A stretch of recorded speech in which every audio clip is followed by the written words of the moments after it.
L'excellence opérationnelle est une de ces expressions dont les entreprises usent et abusent, qui est entrée dans le langage courant professionnel. Comme souvent avec les expressions à la mode, leur signification réelle n'est pas toujours connue ni comprise de celles et ceux qui les emploient, et la réalité qu'elles désignent est parfois assez éloignée de l'intention originelle. Dirigeants et managers, je vous propose une réflexion sur une définition de l'excellence opérationnelle et vous pourrez partager vos propres réflexions dans les commentaires de cet épisode. Je suis quant à moi Christian Aumann, consultant, auteur, blogueur et youtubeur et votre hôte sur mes différents médias.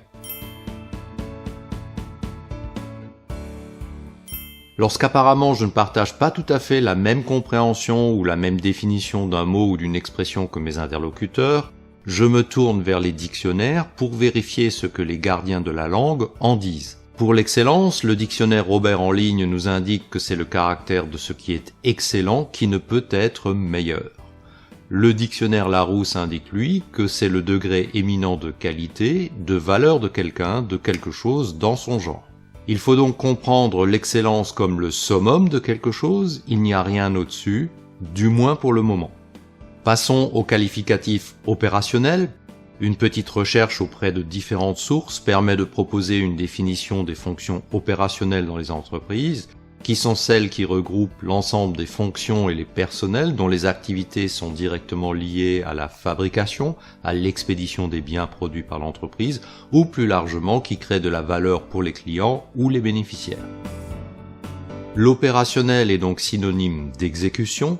L'opérationnel exécute, réalise ce qui est prévu, planifié, organisé, etc. Si l'on combine les deux définitions, l'excellence opérationnelle est donc ce qui se fait de mieux en matière d'exécution.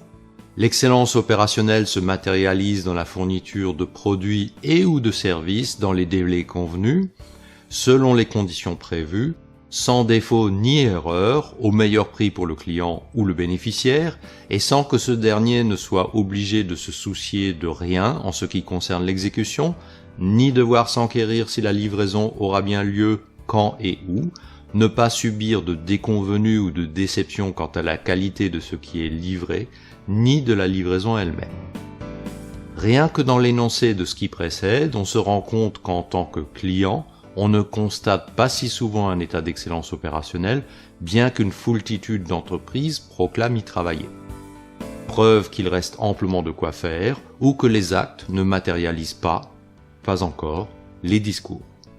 Viser l'excellence opérationnelle, c'est se donner l'ambition de se hisser au sommet, et si ce n'est pour dominer les concurrents, c'est tout du moins figurer parmi le petit nombre des meilleurs dans le domaine. Et là, j'introduis une nuance importante. Est-ce que l'on vise l'état de l'art, c'est-à-dire le mieux que l'on puisse trouver, le mieux que l'on puisse faire, être le champion, le leader, le meilleur de manière indiscutable?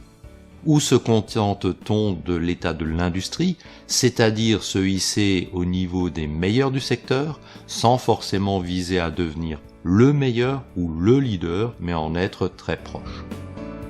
L'ambition et l'investissement ne sont pas les mêmes dans les deux cas. On peut très bien se contenter de se hisser au niveau des meilleurs, mais viser l'excellence engage d'autant plus les entreprises qui visent cette ambition. Au-delà des discours, que voit-on dans la réalité? Des entreprises qui reprennent une expression à la mode, sans forcément savoir expliquer quelle ambition elles visent réellement. Ainsi voit-on des entreprises déclarer viser l'excellence, nommer des responsables, voire des équipes chargées de l'excellence opérationnelle, mais simplement tenter de maintenir ordre et propreté, c'est-à-dire 2 des 5 S, ou réaliser des collections de cartographie VSM et alimenter des plans d'action dont très peu verront l'aboutissement. C'est comme si des débutants au judo déclaraient viser le titre de champion du monde alors qu'ils en sont encore à apprendre à nouer correctement leur ceinture blanche au-dessus du kimono.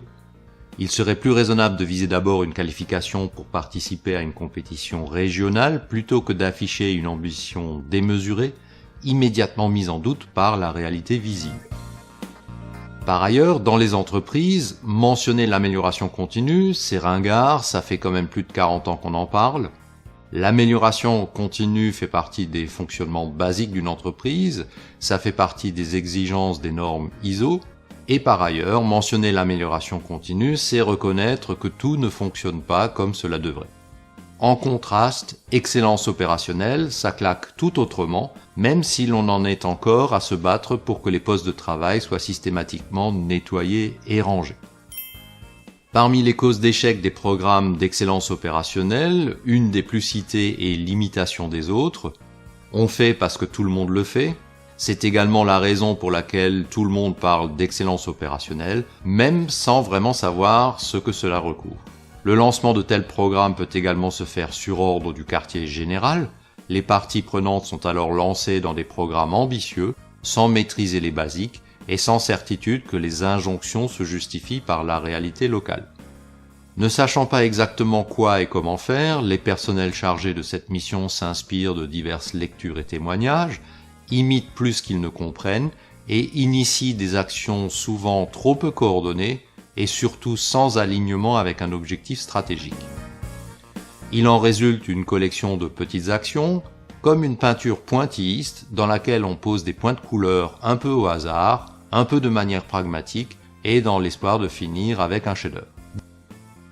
Dirigeants et managers, je vous ai déjà interpellé sur la visitabilité de votre discours dans un autre épisode de cette série. La question se repose à propos de l'excellence opérationnelle. Lorsque vous évoquez les efforts envers l'excellence opérationnelle, visez-vous vraiment l'excellence ? Auquel cas les visiteurs et auditeurs devront trouver des éléments de preuve tangibles sur le terrain et dans les faits. Mais si la maturité, la maîtrise des opérations ou le taux de réclamation client démentent ce discours, ce sera potentiellement dommageable à l'image de l'entreprise et à celle de son dirigeant.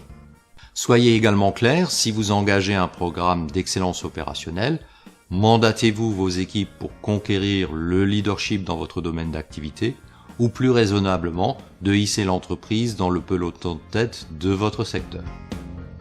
L'excellence, comme le rappelle le dictionnaire, c'est ce qu'il y a de mieux, rien de moins. Si vous avez trouvé intérêt et valeur dans cet épisode, merci de le faire savoir d'un pouce levé d'approbation. Aidez-moi à faire connaître cette chaîne en partageant cet épisode. Et je vous dis comme à l'accoutumée, à bientôt sur l'un de mes médias.